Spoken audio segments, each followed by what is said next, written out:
So one thing that I discovered as I was thinking about the striping once I get to painting this unit is this SD60M had this additional panel that went right in this zone, and my striping would come down, go over this bump out, have to go back and then come back out for this bump out.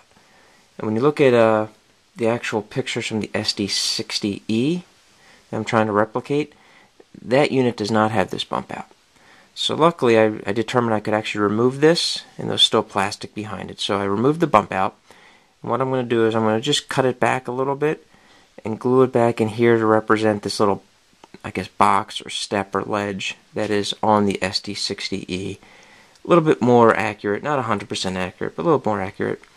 And then that will allow me to take my striping just up and over down to a flat surface past this bump out.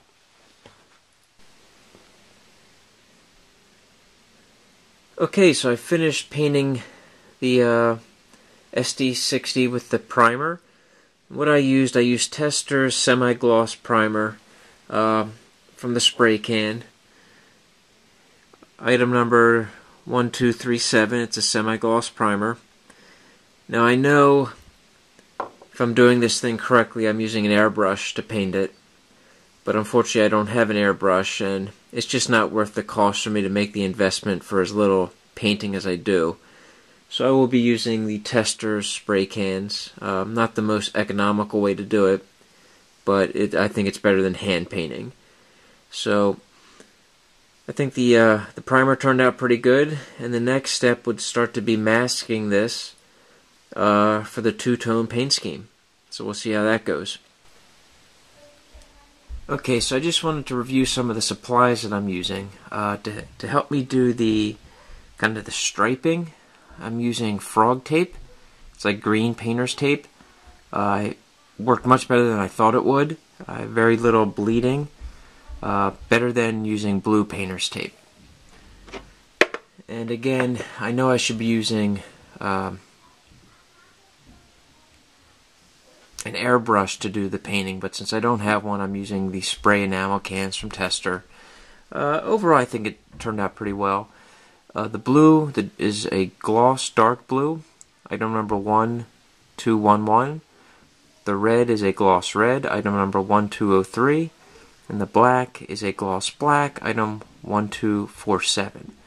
When I'm done that, I'll put a dull coat on, item 1260 from Testers. But once that's out, I'll probably switch over and use Krylon matte finish, item 1311.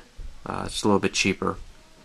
Alright, so that's just kind of the paints and the dull coats that I'll be using in this project. Okay, so I finished painting the blue for the cab and the main body of the engine. This was masked. Then the next step would be to paint the black of the back of the engine and the red for the cab of the roof. Okay, so I finished with the dark blue, the black, and the red for the main body and the cab. I think overall it turned out really well. For the most part, pretty sharp lines.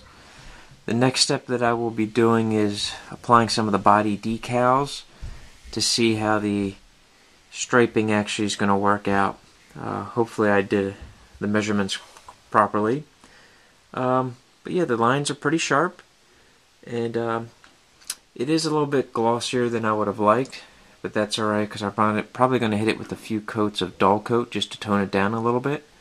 I'm going to do the dull coat next before I put on the decals, and then I'll hit it with a final coat of dull coat. But overall, I'm pretty happy with how it's turned out so far.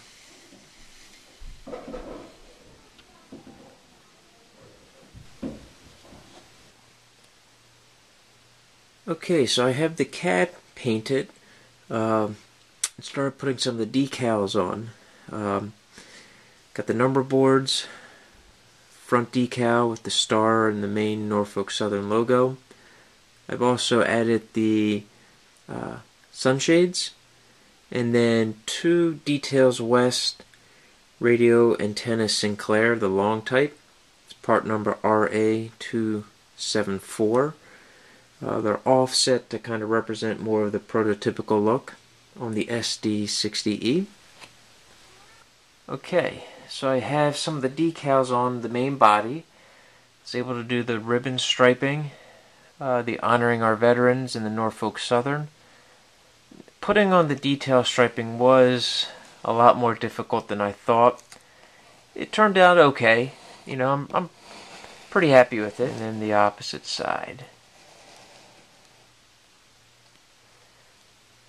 In addition to, we have the striping going over the top as well. Okay, so I finished the decals on the cab. I think they turned out pretty well. The one thing I did change was the 6920 number that came with the decal set. When I put it on, it was a little bit too small. So I actually used some of my microscale decal numbers and used them for the 6920. I think it turned out much better. But the cab is pretty much done at this point. And really the next step is just to paint the walkways of the engine. I kind of held off until I had all the striping done. So I knew exactly where to transition from the black to the blue. Again, the back of the engine is done. The 6920, the American flag. I think overall so far it's turning out really well. And pretty happy with it. So again, next step is to paint